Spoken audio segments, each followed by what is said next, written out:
So the Seattle Seahawks, who didn't have a first round pick, now spend their second round pick on kind of a speed receiver, which is a bit of a surprise. There's actually a decent amount to like about Eskridge. I prepared this film study for him, so I'm not, and I didn't do this for everybody. So I expected him to get drafted at least on day 2 for sure. So I'm not like hating that. I hear some people saying like, well, what about the offensive line? In fact, it was even brought up on the draft coverage. Rich Eisen said like, well, doesn't Russell Wilson want someone who can block for him? And I get it. I do get it, but it's kind of like you have to pick a player who you think is going to be good too. You can't just go out and pick pick an offensive lineman just because that's what you need. You do kind of have to play, who's good that's available. You don't want to pull up Las Vegas Raiders and just reach. So I don't really hate it from that perspective. I just have a couple of receivers who I think are better. I think Dyami Brown and Terrence Marshall Jr. Would have been the better selections here. To me, Eskridge is in kind of that next tier. And maybe even Amir Smith-Marset, I think I kind of like, especially because I think what they want with Eskridge, though, is because he's a speed guy. We're going to get into that in a second, and once we really get into the film study. But just talking about it, some of the things that I think he could bring is, they have Tyler Lockett, they have DK Metcalf, getting like a great third receiver.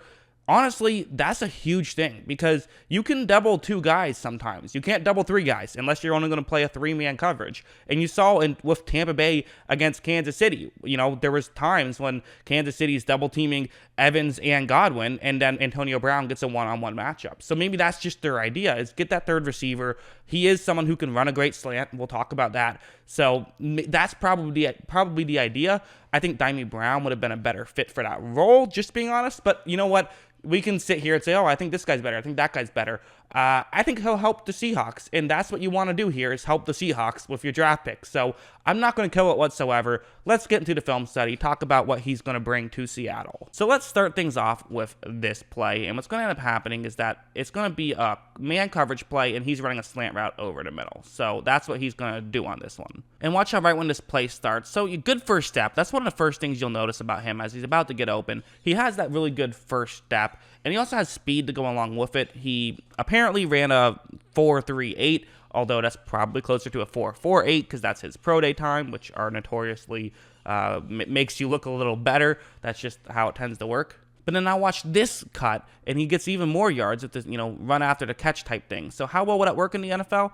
I don't know, but it's interesting, and it's something that could work in the NFL. Those tend to be kind of some wild cards, which every now and then they do work, and now you got a great player who can be really good after the catch in the NFL, and you don't have to spend a 6th overall pick. Like something like this is another example. It's going to be so this is a bit of an interesting play. I kind of have to break down the whole play. Typically on these breakdowns, I just break down what the player themselves is doing, but it's going to be a play action against zone coverage, and the safety is going to get fooled on the play action. The deep safety is, and he's going to run in, which means that basically the down the field is going to be completely open. So that rarely happens in the NFL. Every now and then it does, but it's very rare. It's going to happen here, but watch just the play itself. So there is going to be a play action. You do see that eventually Eskridge does get open, and at this point, there could potentially be a tackle. Probably, it's at the 30-yard line. This kind of reminds me of the situation of like Larry Fitzgerald in that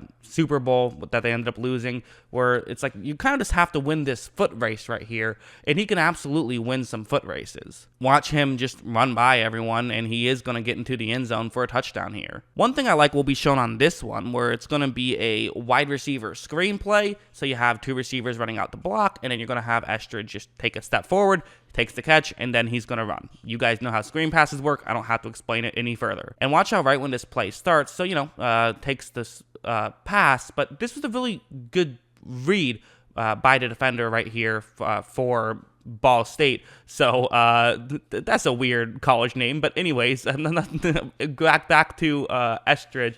What you're going to see him do is basically what's going to be key is his acceleration. He's going to be able to just accelerate faster than anyone in college. I mean, watch just him blow by from a complete stop to just full speed in no time. That's very interesting to me, and there is some value there. There absolutely is. How much? I don't know. It's weird because those things you don't see in the NFL too often, but there is some value there. We'll go to this one now. One thing that gets talked about a lot is how can you win at the outside, on the outside, especially in the NFL, not just what moves do you have that work in college. I think he has a couple moves that could work in the NFL. I'm not sure if it's as good as some other guys, but some moves that could work. So this one is one of them. You're going to see that the person who created this, I actually took this one from a highlight video. Typically, the way I make my videos is I, watch a bunch of film, but then when I come up with the plays I want, I'll usually just pick a single game, get the plays from there, or just watch a highlight video and get the plays from there after I've already made my opinion about the player itself. And then usually there's the occasional play that just jumped out at me that I had to talk about. But anyways, that long example just to explain why it's going to be a little bit of a slow motion at the beginning. But watch this, really good crossover, I think. Fakes left, gets to the right. Very good play, and he's open at this point, but the throw is a bit behind. The throw needs to be further, so not the best throw right here, but Eskridge is going to do a pretty good job on this play. Watch him still go up and make the grab.